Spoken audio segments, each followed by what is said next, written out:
জ্বালানির সংকট দেখা দিচ্ছে দেশের মধ্যে। এইভাবে মানব জীবনে বিভিন্ন সময় ব্যক্তি জীবনে আমাদের সামাজিক জীবনে সংকট আসে।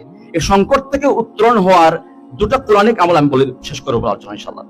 যে কোনো সংকট, আর্থিক সংকট হতে পারে, কারো ব্যক্তি জীবনের সংকট হতে পারে, যে কোনো পারিবারিক সংকট হতে পারে, প্রাতিষ্ঠানিক সংকট হতে পারে, যে কোনো সংকীর্ণতা সংকটময় পরিস্থিতি থেকে বের হওয়ার কোরআনে দুইটা আমল আছে।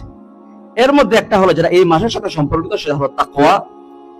আল্লাহ রাব্বুল আলামিন বলেন ওয়া মান ইয়াত্তাকিল্লাহা ইয়াজআল লাহু মাখরাজা। মাখরাজ মানে কি? আপনারা দেখবেন এয়ারপোর্টে গেলে ওই যে এক্সিট দেওয়া আছে, সেফ এক্সিট, মানে এই থেকে বের হওয়ার পথ।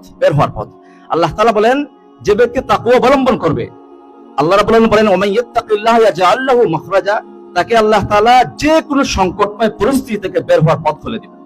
তাহলে তাকওয়া সারমর্ম হলো আল্লাহর ভয়ে, এক লাইনে মনে রাখবেন, আল্লাহর ভয়ে, আল্লাহর নাফরমানি, আল্লাহর গুনার কাছ থেকে নিজেকে বাঁচিয়ে রাখা।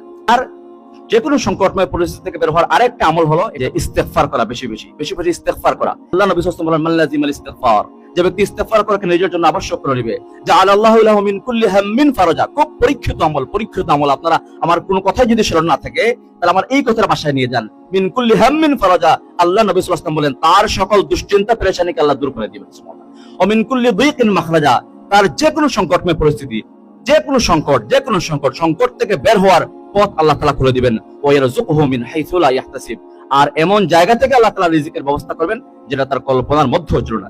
এজন্য আমরা এই আমাদের দৈনন্দিন আমাদের মধ্যে ইস্তেগফারটা আমরা রাখতে পারি কমপক্ষে 100 বার, আস্তাগফিরুল্লাহ ওয়া আতুবু ইলাইহি, কমপক্ষে 100 বার আস্তাগফিরুল্লাহ ওয়া আতুবু ইলাইহি। আপনার যে কোনো সমস্যা, পেরেশানি, ব্যক্তিগত, পারিবারিক, প্রাতিষ্ঠানিক, সামাজিক, রাষ্ট্রীয়, যে কোনো সমস্যায়, সংকটে সমস্ত আম্বিয়া আলাইহিস সালাম ইস্তেগফার করতেন আল্লাহর কাছে। ইস্তেগফার করেন কন্টিনিউ, আল্লাহ রাব্বুল আলামিন সংকট থেকে বের হওয়ার পথ খুলে দিবেন, কোনো সন্দেহ নাই। কোরআন শরীফে আল্লাহ তাআলা এর ওয়াদা করেছেন।